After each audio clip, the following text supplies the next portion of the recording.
Yeah, I think if you're an economist or if you're even anybody, you should think about resilience. I think it's an exciting concept, and there's not so much done yet.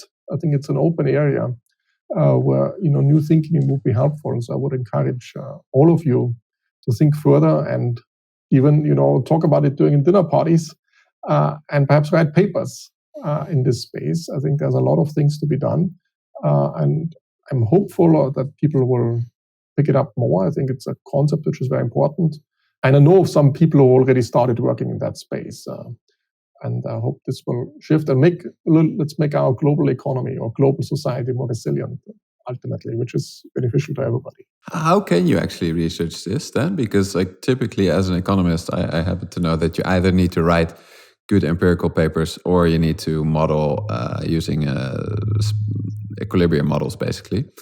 Can you do that? But either if you want to study resilience? Yeah, I just give you one example I'm thinking about right now. So in the book I describe, we talk a lot about income inequality or wealth inequality. And I describe this new concept of resilience inequality. And so you could write a paper saying, okay, there's Joeri and Markus, they're equally wealthy, they have equal income, but Joeri is much more resilient. And this actually has then some implications because Joeri is much more resilient. It is the case that he can take on more risks, so he can take opportunities I cannot take, and he will have a higher income down the road. And ultimately, he will be more wealthy. So the resilience inequality will translate into income inequality and then translate into wealth inequality.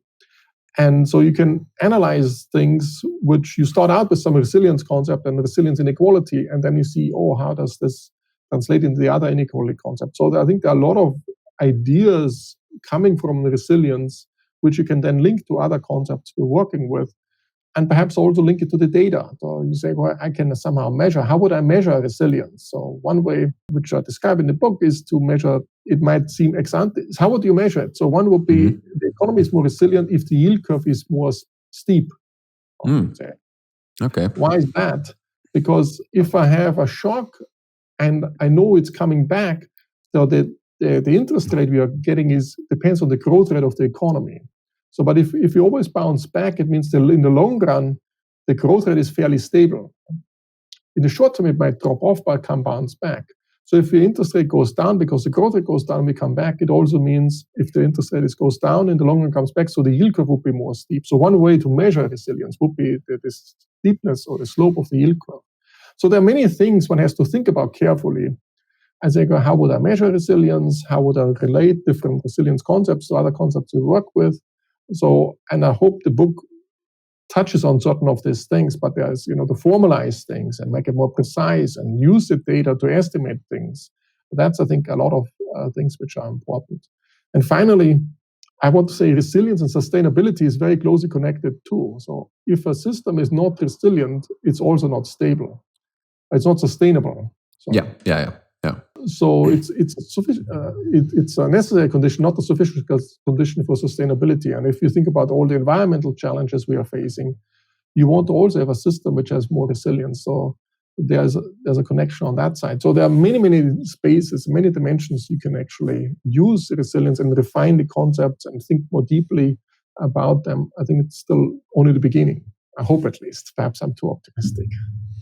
Yeah, I hope so too, and I also hope that it will be it will be able to infiltrate the policy debate a little bit more, because I think this is something, it's just a little bit more abstract than stability, and so it's difficult for politicians to talk about as well, I think.